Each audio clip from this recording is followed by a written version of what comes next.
Courtesy of HBO, Game of Thrones details remain scarce about the hotly anticipated spin-offs. HBO prefers the term successor shows that will follow Game of Thrones when the epic fantasy series ends its run next year. But HBO executives have made one thing clear: they aren't playing it safe.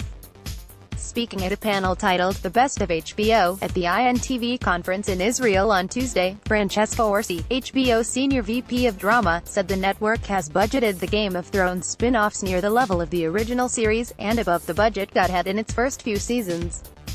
$50 million per season would never fly for what we are trying to do. We are going big, Orsi said. Given the phenomenal success of GOT, Orsi said, it feels like corporate malfeasance to not continue it, noting the network is planning 3, 4, 5 spin-offs of the original series. HBO last year announced that it had teamed with Max Borenstein, Kong, Skull Island, Jane Goldman, Kick-Ass, Brian Helgeland, Legend, and Carly Rae, The Leftovers, to develop separate spin-off series based on the fantasy world created by writer George R.R. Martin. The move marks the first time that HBO will revisit one of its iconic shows. Orsi also promised that the final season of GOT will not disappoint.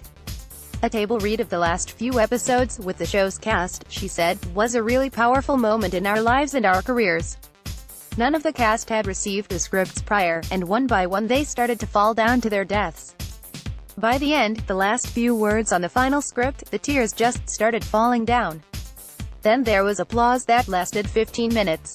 Casey Bloys, president, HBO Programming, said extending limited series to returning shows remains the exception rather than the rule at the network. Despite that fact, HBO has done the same thing with both True Detective, which will return for a third season, and The Night Of, which has been commissioned for season 2.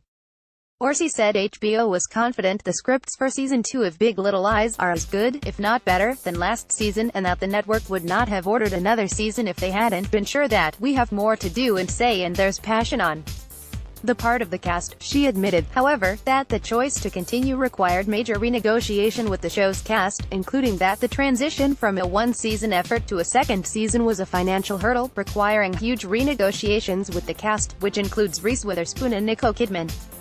From a budget standpoint, going into season 2 of Big Little Lies without any options in place, we've been, short of raped, she said. Orsi later said she regretted her choice of words. In a wide-ranging discussion, Bloys also touched on competition with Netflix, in noting that the streaming giant was in the volume business, while HBO was in the curation business. Orsi added that the flood of new series from Netflix was absolutely diluting the quality of shows on offer. Bloys said Netflix's volume demands explained the company's recent mega-deals with Ryan Murphy and Shonda Rhimes. The reason they're getting paid so much is they're so prolific, he said. That's a very valuable talent. Bloys said HBO would love to have a show from Murphy or Rhimes, but that I'd want the one show they absolutely want to do and will do 24 hours a day.